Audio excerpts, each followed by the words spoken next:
இறங்குவி, தயை செய்யும் காலம் வந்தது. தேவரீர் இறங்குவி, குறித்த நேரமும் வந்தது. தேவரீர் இறங்குவி, தயை செய்யும் காலம் வந்தது. தேவரீர் இறங்குவி, குறித்த நேரமும் வந்ததே. எழுப்புதல் எழுப்புதல் எழுப்புதல், திருச்சபை எங்கிலும் எழுப்புதல். எழுப்புதல் எழுப்புதல் எழுப்புதல், பற்றி எரியும் எழுப்புதல். எழுப்புதல் எழுப்புதல் எழுப்புதல், திருச்சபை எங்கிலும் எழுப்புதல். எழுப்புதல் எழுப்புதல் எழுப்புதல், பற்றி எரியும் எழுப்புதல்.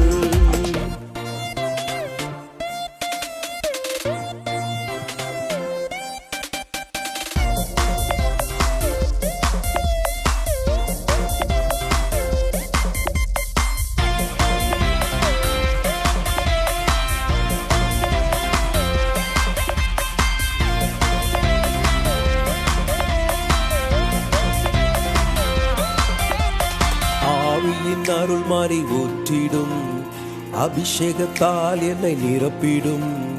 ஆவியின் வரங்களை பொழிந்திடும், அனலாய் எங்களை மாற்றிடும். ஆவியின் அருள் மாறி ஊற்றிடும், அபிஷேகத்தால் என்னை நிரப்பிடும். ஆவியின் வரங்களை பொழிந்திடும், அனலாய் எங்களை மாற்றிடும். எழுப்புதல் எழுப்புதல் எழுப்புதல், திருச்சபை எங்கிலும் எழுப்புதல். எழுப்புதல் எழுப்புதல் எழுப்புதல், பற்றி எரியும் எழுப்புதல். எழுப்புதல் எழுப்புதல் எழுப்புதல், திருச்சபை எங்கிலும் எழுப்புதல். எழுப்புதல் எழுப்புதல் எழுப்புதல், பற்றி எரியும் எழுப்புதல்.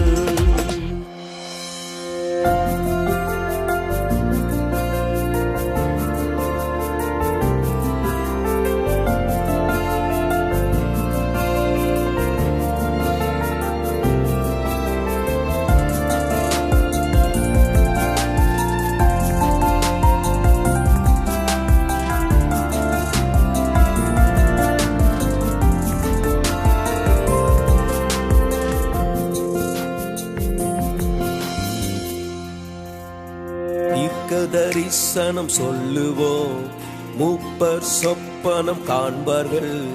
வாலிபர் தரிசனம் காண்பார்கள், ஆவியில் நிறைந்து வாழுவோம். தீர்க்க தரிசனம் சொல்லுவோம், மூப்பர் சொப்பனம் காண்பார்கள். வாலிபர் தரிசனம் காண்பார்கள், ஆவியில் நிறைந்து வாழுவோம். எழுப்புதல் எழுப்புதல் எழுப்புதல், திருச்சபை எங்கிலும் எழுப்புதல். எழுப்புதல் எழுப்புதல் எழுப்புதல், பற்றி எரியும் எழுப்புதல். எழுப்புதல் எழுப்புதல் எழுப்புதல், திருச்சபை எங்கிலும் எழுப்புதல். எழுப்புதல் எழுப்புதல் எழுப்புதல், பற்றி எரியும் எழுப்புதல்.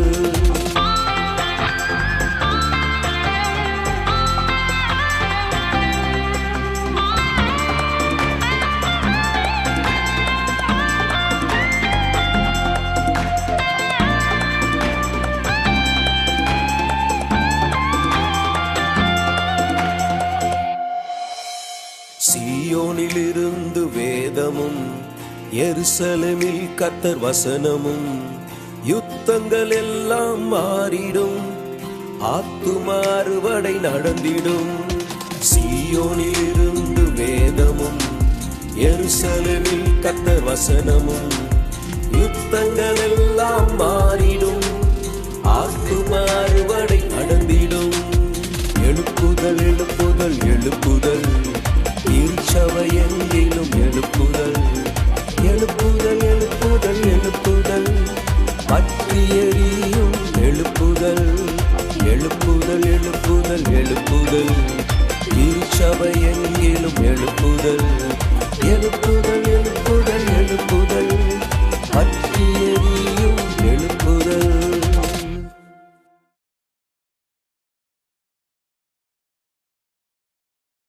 அன்பானவர்களே, ஆண்டவராகிய இயேசுவின் நாமத்தில் உங்கள் யாவருக்கும் எங்கள் அன்பின் வாழ்த்துக்களை தெரிவித்துக் கொள்கிறேன். தேவனுடைய வார்த்தையை நாம் தியானிப்போம். சங்கீதம் 125:1. கர்த்தரை நம்புகிறவர்கள் என்றென்றைக்கும் அசையாமல் நிலைத்திருக்கும் சீயோன் பர்வதத்தைப் போல் இருப்பார்கள். கர்த்தரை நம்புகிறவர்கள் என்றென்றைக்கும் அசையாமல் இருக்கும் சீயோன் பர்வதத்தைப் போல் இருப்பார்கள் என்று இந்த வேத பகுதியிலே சொல்லப்பட்டிருக்கிறது. கர்த்தரை நம்புகிற ஒரு வாழ்க்கை நம்முடைய வாழ்க்கையில் வேண்டும். சின்ன காரியங்களுக்காக இருந்தாலும் சரி, பெரிய காரியங்களாக இருந்தாலும் சரி, நம்முடைய வாழ்க்கையில் அனுதின வாழ்க்கையில் எந்த ஒரு காரியத்திலும் கர்த்தரையே சார்ந்து வாழ்கிற ஒரு வாழ்க்கை நமக்கு தேவை. அப்படிப்பட்டவர்களுக்கு இருக்கிற ஆசீர்வாதத்தை தான் இன்றைக்கு நாம் பார்க்க போகிறோம். தேவனை சார்ந்து வாழ்கிற வாழ்க்கை ஒரு ஆசீர்வாதமான ஒரு வாழ்க்கை, ஒரு பாக்கியமான ஒரு வாழ்க்கை. சில வேளைகளில் மனிதன் தனக்கு இருக்கிற செல்வத்தை நம்புகிறதை பார்க்கிறோம், தனக்கு இருக்கிற சில மனிதர்களுடைய பலத்தை நம்புகிறதை பார்க்கிறோம், தனக்கு இருக்கிற ஞானத்தை நம்புகிறதை பார்க்கிறோம், தனக்கு இருக்கிற சாமர்த்தியங்கள் இவைகளை நம்புகிறதை பார்க்கிறோம். இவைகள் எல்லாம் தேவனால் மனிதனுக்கு கொடுக்கப்படுகிறது. ஆனால் இப்படி மனிதனுக்கு எல்லாம் தேவனால் கிடைக்கிறதே, அந்த தேவனையே நம்பி வாழ்கிற வாழ்க்கை நம்முடைய வாழ்க்கையிலே மிக அவசியமாக இருக்கிறது. அந்த கர்த்தரை நம்புகிற மனிதனாய் நாம் இருக்கும்போது நம்முடைய வாழ்க்கை மிகவும் ஒரு மேன்மையான ஆசீர்வாதத்திற்குரியதாக இருக்கிறது. எனவே எந்த ஒரு சூழ்நிலையிலும் அவரையே நம்ப வேண்டும். இக்கட்டு நேரத்திலும் சரி, நல்ல ஒரு சந்தோஷமான நேரத்திலும் சரி, எந்த சூழ்நிலையிலும் கர்த்தரையே நம்பி வாழ்கிற ஒரு வாழ்க்கை நமக்கு அஸ்திபாரமாக இருக்கும் என்றால் அவர்தான் சகலத்தையும் நமக்கு அனுகூலமாய் வாய்க்க பண்ணுகிறவர், நமக்கு நன்மைகளை கட்டளையிடுகிறவர் அவர்தான், மனிதர்களை நமக்கு அனுகூலமாக்கி தருகிறவர் அவர்தான், நமக்கு வேண்டிய பொருளாதாரத்தை தருகிறவர் அவர்தான், நமக்கு வேண்டிய ஞானத்தையும் அறிவையும் புத்தியும் விவேகத்தையும் திறமையும் தருகிறவர் அவர்தான், மேன்மைகளை தருகிறவர் அவர்தான், இப்போ இருக்கிற நிலைமையிலிருந்து ஒரு உயர்வை தருகிறவர் அவர்தான். எல்லாமே அவரால் தான் வருகிறது. எனவே மற்ற காரியங்கள் மேல் நாம் நம்பிக்கை வையாமல் கர்த்தரையே நம்புகிற ஒரு வாழ்க்கை இது நம்முடைய அஸ்திபாரமாக இருக்க வேண்டும். இன்றைக்கு நம் ஒவ்வொருவரும் இந்த வார்த்தைகளை கேட்கும் போதே நம்மை பரிசோதித்து நாம் பார்க்கலாம். நமக்குள் இந்த அஸ்திபாரம் இருக்கிறதா, இவைகளிலே நாம் உறுதியாக இருக்கிறோமா என்பதை நாம் பார்க்க வேண்டும். முதலாவது ஆசீர்வாதம் என்ன? அப்படிப்பட்டவர்கள் என்றென்றைக்கும் அசையாமல் நிலைத்திருக்கும் சீயோன் பர்வதத்தை போல் இருப்பார்கள். சீயோன் பர்வதம், மலைகள் பாருங்கள், அது தன் இடத்தை விட்டு விலகாது, அது உறுதியாக இருக்கும். இதே போல ஆண்டவரை நம்புகிறவர்கள், கர்த்தரை நம்புகிறவர்கள் என்றென்றைக்கும் அசையாமல் நிலைத்திருக்கும் சீயோன் பர்வதத்தை போல் அவர்கள் இருப்பார்கள் என்று வேதம் சொல்கிறது. பர்வதங்கள் அங்கே உறுதியாக இருப்பது போல, மலைகள் உறுதியாக இருப்பது போல கர்த்தரை நம்புகிறவன் அவன் அசைக்கப்படுவதில்லை. பகை இன்னொரு வசனம் அங்கே சங்கீதக்காரன் சொல்கிறார், கர்த்தரின் வலது பார்சத்தில் இருக்கிறபடியால் நான் அசைக்கப்படுவதில்லை. உங்களை யாரும் அசைக்க முடியாது. அப்படிப்பட்ட ஒரு உறுதி உங்களுக்குள் இருக்கும், ஒரு விசுவாசம் உங்களுக்குள் இருக்கும், ஒரு தைரியம் உங்களுக்குள் இருக்கும், ஒரு விடுதலை, ஒரு ஆசீர்வாதம் உங்களுக்குள் இருக்கும். இதை நம்முடைய வாழ்க்கையிலே நடைமுறையாக்கி கொள்ள வேண்டும். இந்த கர்த்தரை நம்பும் போது நம்முடைய வாழ்க்கையிலே மலைகளைப் போல உறுதியான ஒரு அஸ்திபாரம் நமக்குள் இருக்கும். இதனால் நாம் காக்கப்படுவோம். மலையைப் போல நம்முடைய வாழ்க்கையில் ஒரு அஸ்திபாரம் இருந்தால் இந்த அஸ்திபாரத்தின் மேல் நாம் அநேக காரியங்களை செய்ய முடியும், சாதிக்க முடியும். இதற்கு மாறாக வேதத்தில் ஒருவனை குறித்து சொல்லப்பட்டிருக்கிறது, தண்ணீரை போல தளம்புகிற மனதை உடையவனாய் இருந்தான். ரூபனை குறித்து தண்ணீரை போல் தளம்புகிறவனே நீ மேன்மை அடைய மாட்டாய் என்று அந்த வேத பகுதியிலே சொல்லப்பட்டிருக்கிறது. தளம்புகிற ஆவி, பல காரியங்களை குறித்து அவங்க தங்களுக்குள்ளே நாணலை போல தளம்புகிற ஆவி இருந்தால் அவன் வாழ்க்கையிலே மேன்மைகள் வராது. இந்த வார்த்தையை கேட்கிற உங்கள் வாழ்க்கையிலே நீங்கள் தளம்புகிற மனது உடையவர்களாய், இருதயம் உடையவர்களாய், தத்தளிக்க பண்ணுகிற சூழ்நிலையிலே தத்தளிக்கும் ஒரு இருதயத்தோடு இருந்தால் மேன்மைகள் உங்களுக்கு வராது. எனவே தான் வேத வசனமாகிய இந்த அஸ்திபார வார்த்தைகள் நம்முடைய வாழ்க்கைக்குள் இருக்க வேண்டும். கர்த்தர் நமக்குள் வரும்போது இந்த ஆசீர்வாதம் நமக்கு கிடைக்கிறது. அவரை நம்பும் போது நாம் பர்வதங்களைப் போல அசையாதவர்களாய் மாறுகிறோம். பாருங்கள், பர்வதங்கள் எவ்வளவு உறுதியானது, அதே போலத்தான் கர்த்தரை நம்புகிறவன் அதை போல உறுதி உள்ளவனாய் மாறிவிடுகிறான். அவனுடைய செய்கையில், அவனுடைய வார்த்தையில், அவனுடைய பேச்சில், அநேகர் தங்கள் பேசுகிற காரியங்களிலே அவர்கள் அதை ஒரு நாளும் காப்பதில்லை. ஒன்றை சொல்லுவார்கள், அதை செய்யவே மாட்டார்கள். நம்முடைய வாக்கு அது கல்லில் எழுதப்பட்ட எழுத்தை போல் இருக்க வேண்டும். நாம் என்ன சொன்னோமோ அதை செய்ய வேண்டும். நம்முடைய வாய் திறந்து சொல்லும் வார்த்தைகள் மிகவும் விலையேற பெற்றவைகள். சிலர் அதை குறித்து கவலைப்படவே மாட்டார்கள். இப்படிப்பட்டவர்கள் நாணலை போல் இருக்கிறவர்கள். ஆனால் ஆண்டவர் நம்மை அப்படி இருக்க விரும்பவில்லை.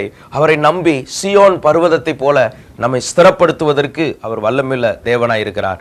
இப்படிப்பட்ட குடும்பங்கள் பாருங்கள், ஆசீர்வதிக்கப்பட்டு செழிப்புள்ளதாய் மாறும், அது மேன்மை அடைந்ததாய் மாறும், உயர்ந்ததாய் சிறந்ததாய் இருக்கும். எனவே கர்த்தரை நம்புகிற ஒரு வாழ்க்கை உங்களுடைய குடும்பத்தார், உங்களுடைய பிள்ளைகள், நம்முடன் உள்ளவர்களுக்கும் இது போன்ற உபதேசத்தை நாம் கேட்டு கேட்டு இந்த ஆசீர்வாதத்திற்குள் நாம் வரும்போது, கர்த்தரை நம்புகிறவர்களாய் நாம் மாறும்போது நம்முடைய வாழ்க்கை மெய்யாகவே ஆசீர்வதிக்கப்படும்.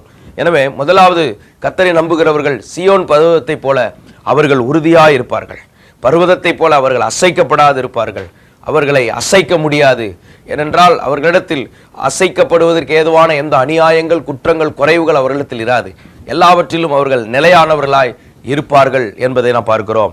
இரண்டாவது, நீதிமொழிகள் 28 அதிகாரம் 25 வசனத்திலே, பெருநெஞ்சன் வழக்கை கொழுவுகிறான், கர்த்தரை நம்புகிறவனோ செழிப்பான் என்று சொல்லப்பட்டிருக்கிறது.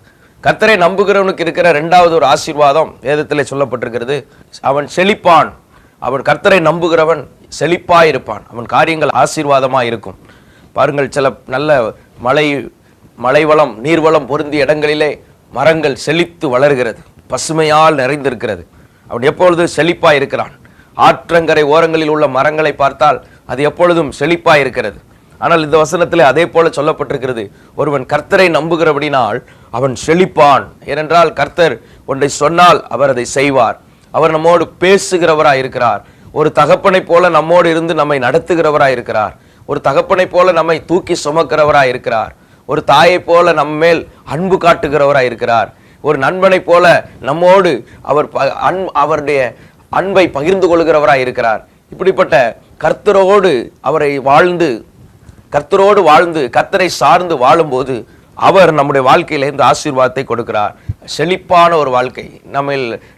இன்றைக்கு நம்மை பார்த்து கேட்டால், எத்தனை பேர் செழிப்பாய் இருக்க விரும்புகிறீர்கள் என்று கேட்டால், நம்ம எல்லாரும் அதைத்தான் சொல்லுவோம். நான் செழிப்பாய் இருக்க விரும்புகிறேன், நான் ஆசீர்வாதமாய் இருக்க விரும்புகிறேன்.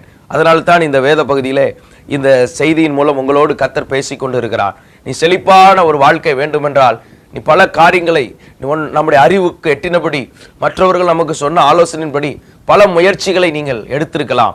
இப்படிப்பட்ட சூழ்நிலையிலும் வேத வசனம் நமக்கு துல்லியமாக தேவனால் அருளப்பட்ட அந்த வார்த்தை நமக்கு தெளிவான ஆலோசனையை கொடுக்கிறது. அது நமக்கு ஒரு நல்ல ஆசிரியரை போல் இருக்கிறது. இது நமக்கு ஒரு நல்ல வழிகாட்டியை போல் இருக்கிறது. இது நமக்கு ஒரு புத்தி சொல்லக்கூடிய ஒரு மூத்த தலைவனை போல் இருக்கிறது. இந்த வார்த்தைகளுக்கு நாம் செவி கொடுத்து இந்த வசனத்தை நாம் காத்து நடக்கும்போது மெய்யாகவே நம்முடைய வாழ்க்கை ஆசீர்வதிக்கப்படுகிறது. நம்முடைய வாழ்க்கை செழிப்பாய் மாறுகிறது. நம்முடைய காரியங்கள் ஆசீர்வாதமாய் மாறுகிறது. நாம் படர முடியும், நாம் உயர்ந்திருக்க முடியும், நாம் சிறந்திருக்க முடியும், அநேகருக்கு நாம் ஆசீர்வாதமாய் இருக்க முடியும். நமக்கு நாமே வனாந்தரம் போல ஒரு வெறுமையோடு ஒன்றும் தேவைக்கு நாம் பரிதவிக்கக்கூடியவர்களாக இராதபடி எந்த ஒரு காரியத்திலும் நாம் ஆசீர்வாதமாய் இருக்க தேவனுடைய வார்த்தை நம்முடைய வாழ்க்கையின் அஸ்திபாரமாய் மாற வேண்டும். ஒரு கட்டடத்தின் அஸ்திபாரம் எவ்வளவு முக்கியமோ அதே போல ஒவ்வொரு மனிதனுடைய ஆவிக்குரிய வாழ்க்கையிலும், உலக காரிய வாழ்க்கையிலும் தேவனுடைய வார்த்தையை அவன் அஸ்திபாரமாய் அடித்தளமாய் வைத்திருந்தால் அவன் மெய்யாகவே செழிப்புள்ளவனாய் மாறுவான். இதனால் தான் வேத வசனத்தை இங்கே கர்த்தரை குறித்து தேவனுடைய வார்த்தை துல்லியமாக நமக்கு சொல்லுகிறது. இந்த வசனத்தை நாம் காத்து நடந்து இந்த வசனத்திற்குள் நாம் நிலைத்திருக்கும் போது நம்முடைய காரியங்கள் செழிப்பாய் மாறுகிறது. நாம் செழிப்பாய் இருக்கும்போது மிகுந்த ஆசீர்வாதமாய் இருப்போம். அது ஆசீர்வாதமாய் இருக்கும்போது பிறருக்கும் நாம் ஆசீர்வாதமாய் இருக்க முடியும். மூன்றாவது, நீதிமொழிகள் 29:25 வசனத்திலே சொல்லப்பட்டிருக்கிறது, மனுஷனுக்கு பயப்படுகிற பயம் கண்ணியை வருவிக்கும், கர்த்தரை நம்புகிறவனோ உயர்ந்த அடைக்கலத்தில் வைக்கப்படுவான். இந்த வசனத்திலே சொல்லப்பட்டிருக்கிறது, கர்த்தரை நம்புகிறவன் உயர்ந்த அடைக்கலத்தில் வைக்கப்படுவானா. பாருங்கள், எவ்வளவு ஒரு பெரிய பாதுகாப்பு இங்கே சொல்லப்பட்டிருக்கிறது. ஒருவன் கர்த்தரை நம்புகிறவனா இருந்தால் அவன் உயர்ந்த அடைக்கலத்திலே அவன் வைக்கப்படுவான்.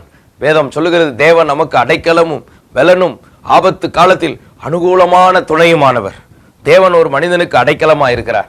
பாருங்க, நம்மை உண்டாக்கின தேவன் அவர் நமக்கு அடைக்கலமா இருந்தால் இந்த உலகத்துல எந்த ஒரு சத்ருவோ, எந்த தீமைகளோ, எந்த சோதனைகளோ, எந்த பொல்லாப்போ நம்மை ஒன்றும் சேதப்படுத்த முடியாது. தேவன் நமக்கு அடைக்கலமா இருக்கிறார், பலனா இருக்கிறார், ஆபத்து காலத்தில் நமக்கு அனுகூலமான ஒரு துணையா இருக்கிறார். ஆனால் இந்த வசனத்திலே சொல்லப்பட்டிருக்கிறது, கர்த்தரை நம்புகிறவன் உயர்ந்த அடைக்கலத்தில் வைக்கப்படுவான். இன்றைக்கு உங்க வாழ்க்கையில எத்தனை போராட்டங்கள் சில வேளைகளில் உங்களை தொடர்ந்து வந்து கொண்டிருக்கலாம். சிலருடைய வாழ்க்கையில தொடர்ந்து வியாதிகள் வந்து கொண்டே இருக்கும். சிலருடைய வாழ்க்கையில பிரச்சனைகள் வந்து கொண்டே இருக்கும். சிலருடைய வாழ்க்கையில கடன் போன்ற காரியங்கள் தொடர்ந்து அடுத்தடுத்து அந்த கடன் சுமையிலே சிக்கி கொண்டு இருப்பதை நான் பார்த்திருக்கிறேன். பல போராட்டங்களிலே சிக்கி இருக்கிறதை நான் பார்த்திருக்கிறேன். மனிதர்களால் வருகிற பிரச்சனைகளிலே சிலர் சிக்கி தவித்து ஓடிக்கொண்டே இருப்பார்கள். ஆனாலும் இந்த பிரச்சனைகள் அவர்களை தொடர்ந்து துரத்தி கொண்டே இருக்கும். சிங்கம் போன்ற மிருகங்கள் மற்ற விலங்குகளை வேட்டையாடுவது போல சில பிரச்சனைகள் உங்களை துரத்தி கொண்டிருக்கலாம். நீங்கள் பயந்து ஓடிக்கொண்டு இருக்கலாம். பல அடைக்கலங்களை தேடியும் அது உங்களை மீண்டும் மீண்டும் துரத்தி கொண்டிருக்கலாம். இதற்கு நான் தப்பி விடுவேனோ இல்லையோ என்கிற ஒரு பயம் உங்களுக்குள் இருக்கலாம். அன்பானவர்களே, தாவீதுக்கு கூட இப்படி ஒரு பயம் இருந்தது. அங்கே சவுல் என்கிற ராஜா ஒரு தெல்லுப்பூச்சை வேட்டையாடுவது போல இவனை துரத்தி கொண்டே இருந்தான். ஆனால் ஆண்டவரை இவன் அடைக்கலமாய் கொண்டபடினால் அவனால் இவனை ஒன்றும் செய்ய முடியவில்லை. இன்றைக்கு நீங்கள் எதை கண்டு பயந்து ஓடிக்கொண்டிருக்கிறீர்கள்? எந்த இடத்துல நீங்கள் உங்களுடைய காரியங்கள், உங்களுடைய வாழ்க்கைக்கு விரோதமாய் எந்த காரியம் உங்களோடு போராடி கொண்டு இருக்கிறது? நீங்கள் கர்த்தரை நம்புகிறவர்களாய் மாறுவீர்கள் என்றால் உயர்ந்த அடைக்கலத்திலே ரொம்ப ஒரு பாதுகாப்பான இடத்திலே நீங்கள் வைக்கப்படுவீர்கள். உங்களை உண்டாக்கின அந்த தேவன் அவரே உங்களுக்கு ஒரு அடைக்கலத்தை கொடுக்கும் போது எந்த ஒரு வல்லமையும் உங்களை ஒன்றும் செய்ய முடியாது. சிலருடைய வாழ்க்கையில பில்லி சூனியங்கள், சிலருடைய வாழ்க்கையில மாந்திரிக கட்டுகள், சிலருடைய வாழ்க்கையில இப்படிப்பட்ட மனுஷனுடைய பொறாமைகள், எரிச்சல்கள், வன்கண்கள், இது போன்ற தீமைகள் மனிதனை தொடர்ந்து துரத்த மனிதன் எவைகளிலோ ஒன்றை சிக்கி போய் விடுகிறான். ஆனால் இன்றைக்கு கர்த்தரை நம்புகிறவர்களுக்கு இதை குறித்து அவர்கள் கவலைப்பட வேண்டிய அவசியம் இல்லை. அவர்களுக்கு அவரே அடைக்கலமாயிருக்கிறார். அது மாத்திரமல்ல, உயர்ந்த அடைக்கலத்திலே அவர்களை வைத்து பாதுகாக்கிற தேவனாயிருக்கிறார். அந்த இடத்துக்குள் வேற யாரும் வர முடியாது. ஒருவனும் உன் அண்டை நெருங்க முடியாதபடி ஒரு உயர்ந்த இடத்திற்கு ஆண்டவர் உன்னை கொண்டு வைக்க விரும்புகிறார். உன்னை மேன்மைப்படுத்த விரும்புகிறார். உனக்கு ஒரு சிறந்த மேன்மைகளை தந்து உன்னை உயர்த்த விரும்புகிறார். இன்னைக்கு இந்த கர்த்தருக்குள் வாழ்கிற வாழ்க்கையிலே நீங்கள் ஸ்திரப்பட வேண்டும். தேவனோடு உள்ள உறவிலே நீ நெருங்கி வாழ வேண்டும். உனக்கும் உன்னை உண்டாக்கின அந்த தேவனுக்கும் இடையிலே உள்ள அந்த தொடர்பு துண்டிக்கப்பட்டதை இன்றைக்கு சீர்படுத்த வேண்டும். நீங்கள் உயர்ந்த அதிகாரிகளா இருக்கலாம், பெரிய இடத்திலே நீங்கள் வேலை பார்க்கலாம், உங்களுக்கு கீழ் அநேகர் வேலை பார்த்து கொண்டிருக்கலாம். ஆனாலும் உங்க வாழ்க்கையிலே தனிப்பட்ட காரியங்களிலே இது போன்ற ஒரு பாதுகாப்பு இழந்த ஒரு சூழ்நிலைமை பயந்து வாழ்ந்து கொண்டிருக்கலாம். இன்றைக்கு கர்த்தர் உங்களுக்கு அடைக்கலமா இருப்பார் என்றால், அவரை நீங்கள் நம்புவீர்கள் என்றால், உங்களை உயர்ந்த அடைக்கலத்தில் வைத்து அவர் உங்களை பாதுகாக்க வல்லமையுள்ள தேவனாயிருப்பார். அற்புதங்களை செய்கிறவராய் இருக்கிறார். எந்த ஒரு காரியங்களுக்கும் நீங்கள் பயப்படாதபடி உயர்ந்த அடைக்கலத்தில் வைத்து உங்களை பாதுகாக்க அவர் போதுமானவராய் இருக்கிறார். அடுத்தபடியாக ஏசாயா 36:7, நீ என்னிடத்தில் நாங்கள் எங்கள் தேவனாகிய கர்த்தரை நம்புகிறோம் என்று சொல்வாயாகில் அங்க என்கிற வார்த்தை எங்க வருகிறது. இந்த வேத பகுதியை முழுவதையும் நாம் வாசித்தோம் என்றால், எசேக்கியா என்கிற ஒரு தேவ மனிதன், அந்த ராஜா தேவ ஜனங்களை, இஸ்ரவேல் ஜனங்களை கர்த்தரை நம்ப பண்ணினான். அங்கே ரப்சாக்கே போன்ற சில எதிரிகள் அங்கே வருகிறார்கள். அவர்கள் தகாத வார்த்தைகளை சொல்லி அவர்களை பரியாசம் பண்ணுகிறார்கள், அவர்களை கேவலமாய் பேசினார்கள். அப்பொழுது நடந்த சம்பவம் தான் இங்கே வருகிறது. எனவே அங்கே அவன் கர்த்தரை நம்ப பண்ணுவான் என்று சொல்லி அங்கே சொல்லுகிறது. அங்கே எதிரிகள் எதிர்த்து வருகிற நேரத்திலே இந்த ராஜா ஜனங்களை கர்த்தரை நம்ப பண்ணினான். இதனால் நடந்தது என்ன? விரோதமான வந்த அந்த எதிர்ப்புகள், அந்த சூழ்நிலையின் மத்தியிலும் தேவனுடைய ஆலயத்தில் போய் வேண்டிக் கொண்டு, தீர்க்கதரிசியினிடத்தில் போய் அவர்களும் சேர்ந்து வேண்டிக் கொண்ட போது அங்கே ஒரு செய்தியை வரப்பண்ணி தேவன் அவர்களை திரும்பி போவதற்கு ஏதுவான ஒரு இருதயத்தை கொடுத்தார். எனவே அவர் திரும்பி போகிற இடத்திலே அவன் மாண்டு போனதை குறித்து வேதத்திலே துல்லியமாக நாம் பார்க்கிறோம். இதே போலத்தான் சிலர் உங்களுக்கு விரோதமாய் சில திட்டமிட்டு வந்திருக்கலாம். ஒருவன் நீங்கள் கர்த்தரை நம்புகிறவர்களா இருந்தால் அவர்களுக்கு திரும்பி போவதற்கு ஏதுவான ஒரு செய்தியை தேவன் அனுப்புவார். அப்பொழுது அவர்களுக்கு அந்த இருதயம் உங்களை தொடர்வதை நிறுத்திவிட்டு திரும்பி போவதற்கு ஏதுவான ஒரு இருதயம் வந்துவிடும். இதையெல்லாம் தேவனால் தான் செய்ய முடியும். ஏனென்றால் இந்த ஆத்துமாக்களை அவர் நடத்துகிறவராயிருக்கிறார். மனிதனால் அவைகள் முடியாது. தேவன் ஒரு மனிதனை துரத்தி வருகிற அந்த சத்துருடைய உள்ளத்திலே திரும்பி போவதற்கு ஏதுவான ஒரு இருதயத்தை கொடுத்து அவன் வந்த வழியே திரும்பி போக பண்ணிவிட்டார். இதே போலத்தான் இன்றைக்கு நீங்கள் கர்த்தரை நம்புகிறதிலே உண்மையா இருக்கிறீர்களா? ஆலயத்திற்கு செல்வதிலே உண்மையா இருக்கிறீர்களா? வேதத்தை வாசிப்பதிலே உண்மையா இருக்கிறீர்களா? வேதத்தை நீங்கள் வாசித்தாலும் அதிலிருந்து தேவன் உங்களோடு தினந்தோறும் பேசுகிறாரா? இப்படிப்பட்ட உறவுகள் உங்களோடு எப்படி இருக்கிறது? தன் சூழ்நிலைமையின் மத்தியிலே ஒரு தீர்க்கதரிசியின் இடத்திலே போய் வேண்டுதலுக்காக போனது போல உங்களுக்காக திறப்பிலே நின்று ஜெபிப்பதற்கு ஊழியக்காரர்கள் இருக்கிறார்களா? உங்களுக்காக திறப்பில் நின்று உபவாசம் பண்ணி ஜபிப்பதற்கு அங்கே ஒரு ஸ்தோத்திரம், ஒரு சபை இருக்கிறதா, ஒரு ஊழியக்காரர்கள் உண்டா? எங்களிடத்தில் அநேகர் வருகிறார்கள், அவர்களுக்காக நாங்கள் ஜெபம் செய்கிறோம். இப்படி திறப்பில் நின்று ஜபிக்கிறதற்கு உனக்கு ஒரு ஊழியக்காரன் இல்லை என்றால் நீ தனித்தவனாயிருக்கிறாய், அனாதை போல் இருக்கிறாய். ஆபத்து நேரத்திலே உனக்காக தேவனிடத்திலே பரிந்து பேசுவதற்கு ஆள் இல்லாமல் போய்விடும். எனவே தான் தேவன் சபைகளை ஏற்படுத்தி இருக்கிறார். அதிலே தேவனுடைய வார்த்தையை எடுத்து சொல்லக்கூடிய அபிஷேகம் பண்ணப்பட்ட அழைக்கப்பட்ட ஊழியர்களை கர்த்தர் வைத்திருக்கிறார். இந்த ஊழியர்கள் இப்படிப்பட்ட வார்த்தைகளை சொல்லி ஜனங்களை தேவனண்டை திருப்புவதற்கும் பிரச்சனைகளிலிருந்து விடுவிப்பதற்கும் அவர்களுக்கு தேவன் தம்முடைய வல்லமையை கொடுத்திருக்கிறார், தம்முடைய பலனை கொடுத்திருக்கிறார், தம்முடைய விசேஷித்த அபிஷேகத்தை கர்த்தர் கொடுத்திருக்கிறார். இப்படிப்பட்ட அனுபவங்கள் உங்கள் வாழ்க்கையில் இருக்கும் என்றால் நீங்கள் பாக்கியவான்களாய் இருப்பீர்கள். கர்த்தரை நம்புகிறவர்களை கர்த்தர் அவர் பாதுகாக்கிறார். அவர்களுக்கு விரோதமாய் வருகிறவர்களை திரும்பி போவதற்கு ஏதுவான ஒரு செய்தியை அனுப்புவார். இன்றைக்கு கர்த்தர் உங்களோடு பேசுகிறார். உங்களுக்கு விரோதமாய் நடவடிக்கை எடுத்து உனக்கு விரோதமாய் திட்டமிட்டு வருகிற அந்த சூழ்நிலையின் மத்தியிலே அவர்கள் திரும்பி போவதற்கு ஏதுவான ஒரு ஆவியை தேவன் அனுப்புவார், ஒரு செய்தியை தேவன் அனுப்புவார், ஒரு இருதயத்தை தேவன் அனுப்புவார். இதனால் நீங்கள் காக்கப்படுவீர்கள். இப்படிப்பட்ட அற்புதங்களை கர்த்தர் உங்களுக்கு செய்வார். கர்த்தரை நம்புகிறவர்களுக்கு இந்த ஆசீர்வாதம் உண்டு. அடுத்தபடியாக நாம் பார்க்கும்போது சங்கீதம் 115:10 வாசிக்கும் போது, ஆரோன் குடும்பத்தாரே கர்த்தரை நம்புங்கள், அவரே அவர்களுக்கு துணையும் அவர்களுக்கு கேடகமாயிருக்கிறார். இந்த வசனத்தில் சொல்லப்பட்டிருக்கிறது, அங்கே கர்த்தரை நம்புங்கள், அவர் அவர்களுக்கு கேடகமாயிருக்கிறார், அவர் அவர்களுக்கு துணையாயிருக்கிறார். பாருங்கள், கர்த்தரை நம்புகிறவர்களுக்கு அவர் கேடகமாயிருக்கிறார். கேடகம் என்பது பாதுகாக்கும் ஒரு ஆயுதம். யுத்தங்களிலே பயன்படுத்தக்கூடிய ஆயுதங்களிலே சத்துருக்களை, எதிரிகளை தாக்கக்கூடிய ஆயுதம் இருக்கிறது. எதிரிகள் கையிலிருந்து பாதுகாக்கக்கூடிய அந்த அம்புகளை தடுக்கக்கூடிய ஆயுதம் இருக்கிறது. இதே போலத்தான் கர்த்தரை நம்புகிறவர்களுக்கு அவர் கேடகமாயிருக்கிறார். சத்ரு உனக்கு விரோதமாய் என்ன ஆபத்துகளை போட்டாலும், என்ன பிரச்சனைகளை போட்டாலும், என்ன விரோதங்களை போட்டாலும் அவைகள் ஒன்றும் உங்களை சேதப்படுத்த முடியாதபடி அவர் கேடகமாயிருக்கிறார். ஆபிரகாமை பார்த்து ஆண்டவர் சொன்னார், பயப்படாதே, நான் உனக்கு மகா பெரிய பலனும் கேடகமா இருக்கிறேன். அப்படின்னா என்ன? இந்த உலகத்துல எது உனக்கு விரோதமா வந்தாலும் சரி, அது ஒன்று உன்னை சேதப்படுத்தாது, ஒன்று உன்னை அணுகாது. இப்படிப்பட்ட ஒரு கேடகமாய் கர்த்தரே இருக்கிறார். கர்த்தரே கேடகமாய் இருக்கிறார். தூதர்களை குறித்து இங்கு சொல்லப்படவில்லை, மற்ற பாதுகாப்பை குறித்து சொல்லப்படவில்லை. அவரே உனக்கு கேடகமாய் இருக்கிறாரா? கர்த்தரை நம்புகிறவர்களுக்கு கர்த்தர் கேடகமாயிருந்து பாதுகாக்கிறவராயிருக்கிறார், அற்புதம் செய்கிறவராயிருக்கிறார். இப்படிப்பட்ட தேவன் நம்மோடு இருந்து நம்மை நடத்த அவர் போதுமானவராயிருக்கிறார். அவருக்கே மகிமை உண்டாவதாக. அடுத்தபடியாக நீதிமொழிகள் 16:20 விவேகத்துடன் காரியத்தை நடப்பிக்கிறவன் நன்மை பெறுவான், கர்த்தரை நம்புகிறவன் பாக்கியவான். அவரை நம்புகிறவன் ஆசீர்வதிக்கப்பட்டவன், பாக்கியவான். இந்த பாக்கியத்தை கர்த்தர் நம்ம எல்லாருக்கும் தருவாராக. இந்த ஸ்லாக்கியத்தை கர்த்தர் நம்ம எல்லாருக்கும் தருவாராக. இந்த கிருபைகளை நம்ம எல்லாருக்கும் தருவாராக. கர்த்தரை நம்புகிறவர்களுக்கு கர்த்தர் கொடுக்கிற ஆசீர்வாதம், இந்த ஆசீர்வாதத்தை எல்லாம் நமக்குள்ள பெற்று நாம் அநேகருக்கு ஆசீர்வாதமா இருக்க தேவன் நமக்கு கிருபை தருவாராக. உங்க வாழ்க்கையில எந்த சூழ்நிலையும் இருக்கலாம், எவ்வளவு பெரிய பிரச்சனைகள் இருக்கலாம், உங்களுடைய சக்திக்கு மிஞ்சிய பிரச்சனைகள் இருக்கலாம். எதை குறித்து நீங்கள் கவலைப்பட வேண்டாம். கர்த்தரை மாத்திரம் நீங்கள் நம்புகிறவர்களா இருப்பீர்கள் என்றால் கர்த்தர் உங்களை ஆசீர்வதித்து மேன்மைப்படுத்துவார். கடைசியாக ஒரு வார்த்தை சொல்லி முடிக்க விரும்புகிறேன். 2 நாளாகமம் 20:20 வேத பகுதியை வாசிக்கிறேன். உங்கள் தேவனாகிய கர்த்தரை நம்புங்கள், அப்பொழுது நிலைவரப்படுவீர்கள். கர்த்தரை நம்புகிறவர்கள் நிலைவரப்படுவார்கள்.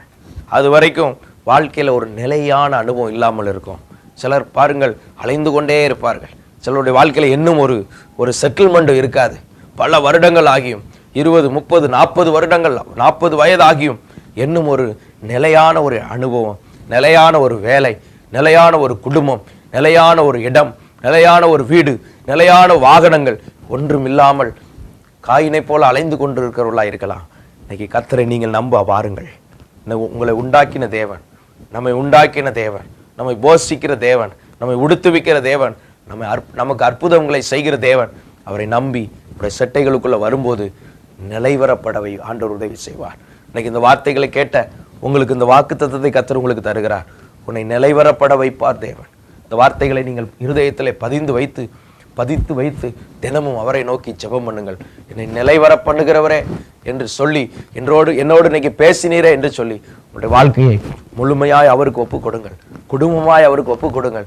இன்றைக்கு அப்புறம் நீங்கள் உங்களுடைய போக்கிலே போவதை நிறுத்திவிட்டு கர்த்தர் சொல்லுகிற அந்த வெளிச்சத்திலே, அந்த பாதையிலே, இந்த சத்தியத்திற்குள் வாருங்கள். கர்த்தர் உங்களை ஆசீர்வதிப்பார். உங்களுக்காக நான் ஜெபிக்கிறேன். பரிசுத்த பிதாவே, இப்பொழுது இந்த வார்த்தைகளை கேட்ட ஒவ்வொருவரையும் நீர் ஆசீர்வதிப்பீராக. உம்மை நம்பும் போது கிடைக்கிற இந்த ஆசீர்வாதங்கள் எல்லாருக்கும் கிடைப்பதாக ஆண்டவரே. இவர்களுக்குள் இந்த நன்மை உண்டாவதாக. சியோன் பர்வதத்தை போல் இவர்கள் உறுதியாய் இருப்பார்களாக. வாழ்க்கை செழிப்படைவதாக. நீரே இவர்களுக்கு அடைக்கலமாய் இருப்பீராக. இவர்களுக்கு நீர் கேடகமாய் இருப்பீராக. இவருடைய வாழ்க்கை நிலைவரப்படுவதாக. ஆண்டவரே, இவர்களுக்கு விரோதமாய் வருகிறவர்கள் திரும்பி போவதற்கு ஏதுவான ஒரு சூழ்நிலைமையை நீர் உண்டு பண்ண வேண்டும் என்று ஜெபிக்கிறோம். இப்பொழுது உண்மையாய் இந்த ஜெபத்தில் இருக்கிற ஒவ்வொருவருக்கும் ஒரு அற்புதத்தை செய்வீராக. இயேசுவின் நாமத்திலே இவர்களுக்கு விரோதமான தடைகள், போராட்டங்கள், பிரச்சனைகள் விலகி போவதாக. வியாதியா இருக்கிறவர்களை உம்முடைய தழும்புகள் சுகமாக்குவதாக. ஆண்டவரே, பிரச்சனையோடு மனவேதனையோடு இருக்கிறவர்களுக்கு கர்த்தர் இப்பொழுதே ஒரு சமாதானத்தை கொடுப்பீராக, ஒரு விடுதலையை கொடுப்பீராக. உம்முடைய தூதர்களை அனுப்பி கட்டுண்டவர்களை விடுதலையாக்குவீராக. அவர்களை ஆசீர்வதிப்பீராக. உம்முடைய நாமம் மகிமைப்படுவதாக. இயேசுவின் நாமத்தில் பிதாவே, ஆமென், ஆமென், ஆமென். கர்த்தர் உங்களை ஆசீர்வதிப்பார். இந்த செய்தியை நீங்கள் பிறருக்கும் அறிமுகப்படுத்துங்கள். இதுவரைக்கும் நீங்கள் வேறு ஆவிக்குரிய சபைகளுக்கு செல்லாதவர்களாக இருந்தால் எங்களோடு சேர்ந்து இயேசுவை ஆராதிக்க வாருங்கள். நீங்கள் பெற்ற நன்மைகளை எங்களுக்கு தெரியப்படுத்துங்கள். தேவன் தாமே உங்களை ஆசீர்வதிப்பாராக. ஆமென். திருச்சி மாநகர மக்களுக்கு ஒரு நல்ல செய்தி. ஒவ்வொரு நாளும் இரவு 9 மணி முதல் 9:30 மணி வரை JM டிவியிலே கிருபையும் சத்தியமும் என்ற தேவ செய்தி மற்றும் சிறப்பு பிரார்த்தனை இந்த நிகழ்ச்சி நடைபெறும். இவைகளை நீங்கள் தொடர்ந்து பாருங்கள். உங்கள் நண்பர்கள், உறவினர்களுக்கு இதை அறிமுகம் செய்து வையுங்கள். ஆண்டவர் உங்களை ஆசீர்வதிப்பார். தேவனுடைய வார்த்தையை நாம் பிறருக்கு சொல்வதும், பிறருக்கு இந்த வார்த்தை பரவுவதற்கு காரணமாக இருப்பதும் மெய்யாகவே ஒரு ஆசீர்வாதமான ஒரு காரியமாக இருக்கும். ஆண்டவர் உங்களை ஆசீர்வதிப்பார். நீங்கள் இதுவரைக்கும் வேறு சபைகளுக்கு செல்லாதவர்களாக இருந்தால் எங்களோடு சேர்ந்து இயேசுவை கொண்டாட, அவரை ஆராதிக்க, அவருடைய வார்த்தைகளை, சத்தியங்களின் ஆழங்களை கேட்க உங்களை அன்போடு அழைக்கிறோம். தேவன் தாமே உங்களை ஆசீர்வதிப்பாராக. ஆமென். Rock city AG church service timing Sunday morning 5 a.m., 7 a.m., 9 a.m. and 11 a.m. Evening 6:30 p.m. Branch Church AG Blessing Center. Sunday morning service 9 a.m. near Ariyamangalam EB Office Street, Thidir Nagar Road. Our address AM Plaza, number 8/1, second floor, opposite Sidambaram Mahan, Trichy 620002. Cell phone 9976607364.